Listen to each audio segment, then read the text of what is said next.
the White House. I just don't sit around daydreaming about it. But I'm in a race. I'm in a good race. You talk about electability. Why don't we take on the first 3 states and take everybody 30 years and under? I'm doing pretty darn well. I'm winning that vote.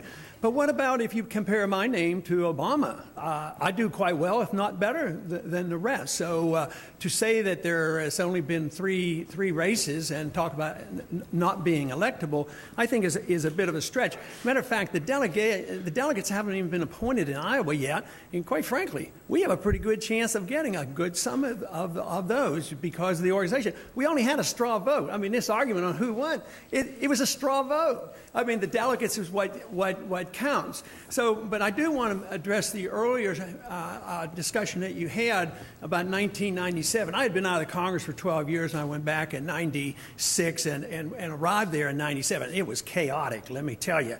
It was a mess, and it was a mess for 12 years. And Newt had a big job on his hand, but he really had to attack the conservatives, and he did it boldly. And quite frankly, I think the reason he didn't not run for speaker, 2 years later, he didn't have the votes. That was what the problem was. So this idea that he voluntarily reneged and he was going to punish himself because we didn't do well in the election, that's just not the way it was. Let me come at it this way. If Newt Gingrich emerges from the GOP primary process as the nominee of the party, do you go your own way? Well, I've done a lot of that in my lifetime. I should be more specific. Will you run as a third-party candidate? I have no plans to do that, no intention. And when I've been pressed on it, they ask me why, and I said I don't want to. But I haven't been an absolutist. When I left Congress, I didn't have many plans on going back, but I did after 12 years. I went back to medicine. So no, I don't have any plans to do that, no. Would you support a Newt Gingrich as nominee of the GOP? Well, he keeps hinting about attacking the Fed, and he talks about gold. Now, if I could just change him on foreign policy, we might be able to talk business. Speaker Gingrich, you willing to adjust to pick up an endorsement from Texas? Well, I got one on Friday from Governor Perry, which I liked a lot, as a starting point. So I like endorsements from Texas. Congressman Paul's right. There's an area, I think, what he has said about the Federal Reserve and what he has said about the importance of monetary policy, the proposal I've issued for a gold commission, which harkens back to something that he and Jesse Helms helped develop and which he served on in 1981, and the fact that we have people of the caliber of Lou Lehrman and Jim Grant who've agreed they would chair such a commission. I think there are areas we can work on. There are places we disagree very deeply. Iran is a good example. But there are places, you build a coalition by trying to find ways you can work together, and frankly, we could work together a lot more than either one of us could work with Barack Obama. Governor Romney, a question you know is coming because of what you've set in motion for tomorrow when you release 1 year's tax returns and your estimates for 2011. We know it's not a matter of producing them. You said during the McCain vetting process you turned over 23 years, which you had at the ready because, to quote you, you're something of a pack rat. So prior to tomorrow, can you tell us tonight what's in there that's going to get people talking? What's in there that's going to be controversial? What's in there that you may find yourself defending? No surprises, Brian. The most extensive disclosure that I made was the financial disclosure requirements under the law. We each had to do that, and I laid out what my assets are and where they are, and people have been looking at that. It's very similar to what it was 4 years ago, and so my income tax will show that that's where the profits and rewards came. The real question is not so much my taxes, but the taxes of the American people. The real question people are going to ask is, who's going to help the American people at a time when folks are having real tough times? And that's why I put forward a plan to eliminate the tax on savings for middle-income Americans. Anyone making under $200,000 a year, I would eliminate the tax on interest, dividends, and capital gains. People need help to be able to save their money.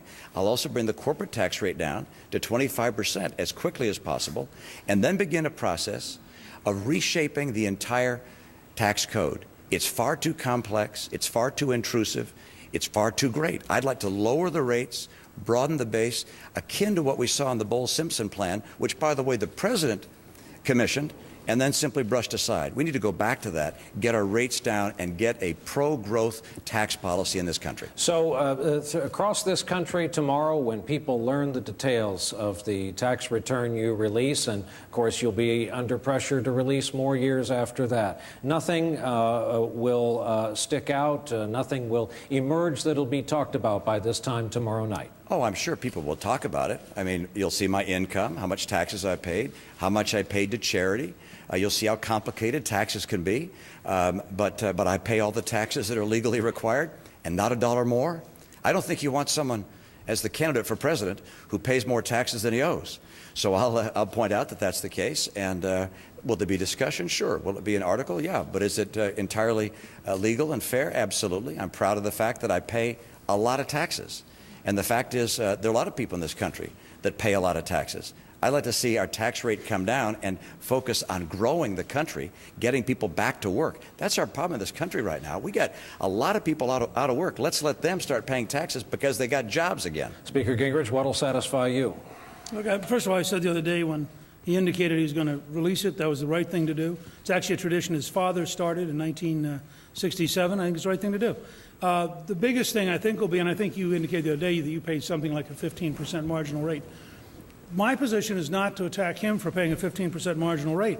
I have in my tax proposal an alternative flat tax on the Hong Kong model where you get to choose which you want, and our rate's 15%. So I'm prepared to describe my 15% flat tax as the Mitt Romney flat tax. I'd like to bring everybody else down to Mitt's rate, not try to bring him up to some other rate. And yes, just a question, Mr. Speaker, is the tax on capital gains also 15% or is it zero? Zero. Well, under that plan, I'd have paid no taxes in the last 2 years. Well, if you created enough jobs doing that, it was Alan Greenspan who first said, the best rate if you want to create jobs for capital gains is zero. My number one goal is to create a maximum number of jobs to put the American people back to work. It's a straightforward argument. And, Governor, how about your father's model of 12 years' worth of returns?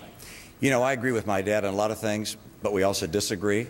And going out with 12 years of returns is not something I'm going to do. I'm putting out 2 years, which is more than anyone else on the stage. I think it'll satisfy the interest of the American people, see that I pay my taxes, where I give my charitable contributions to, and I think that's the right number. More broadly, Governor, just an aside, have you been surprised at the degree to which your wealth has become an issue? You spoke rather forcefully in South Carolina over the weekend on Saturday night about this, about the degree to which you've had to defend, as you put it, your success in business.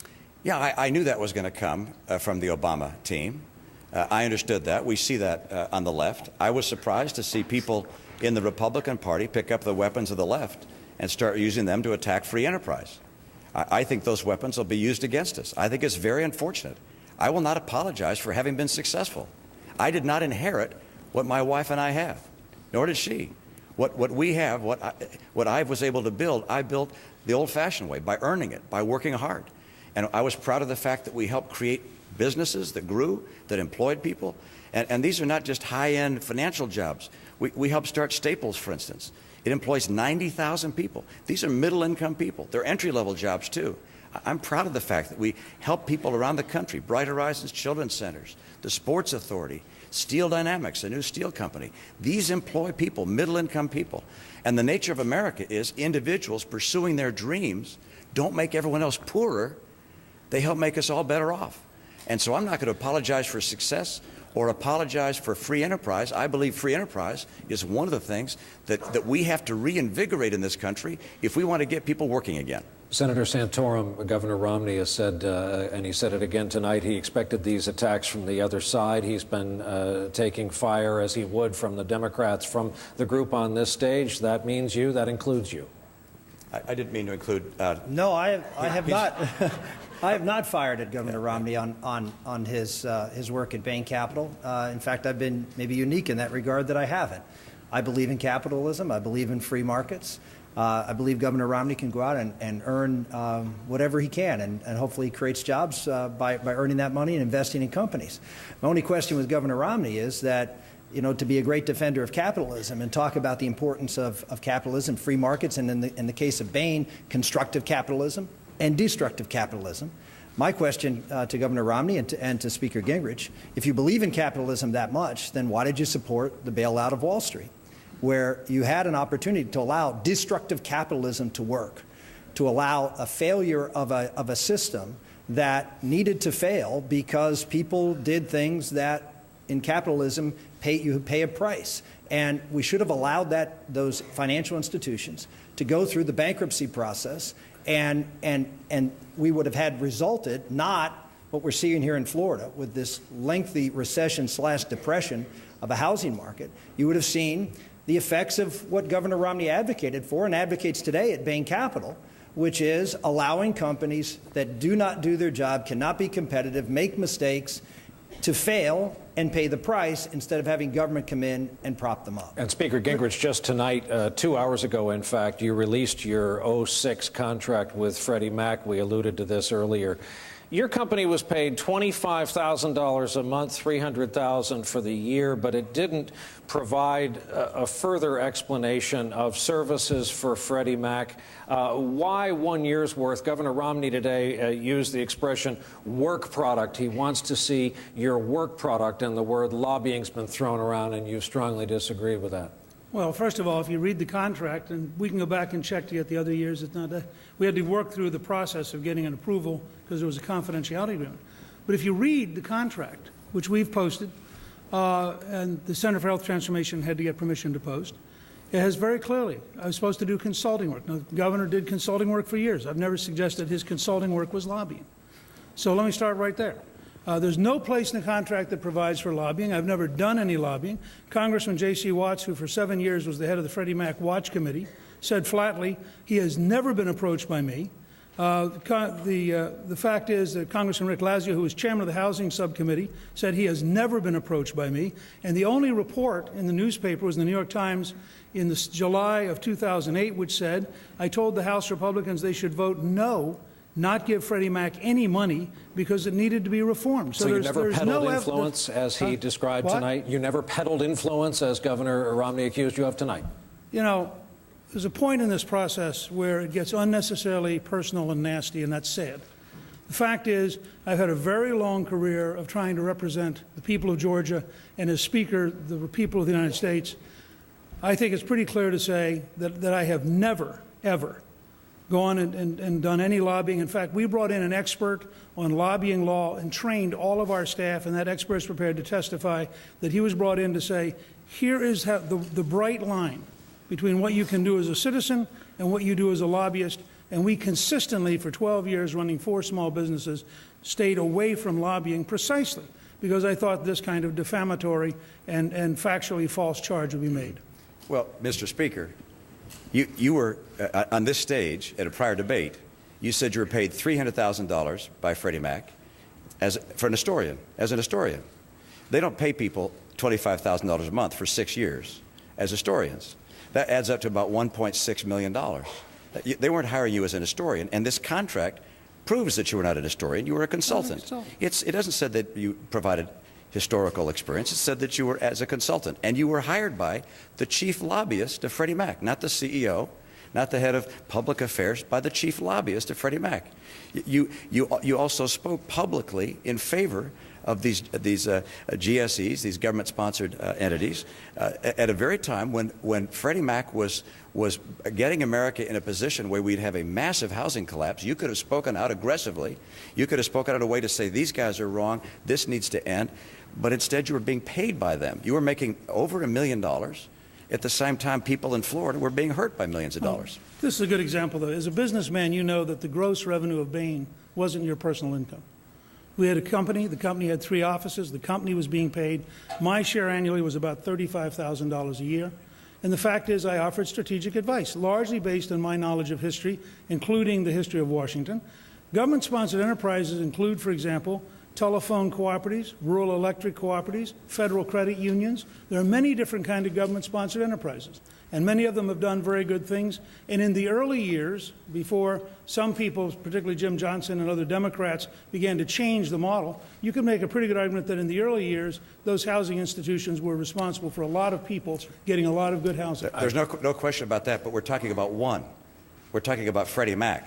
Right. And that one did a lot of bad for a lot of people.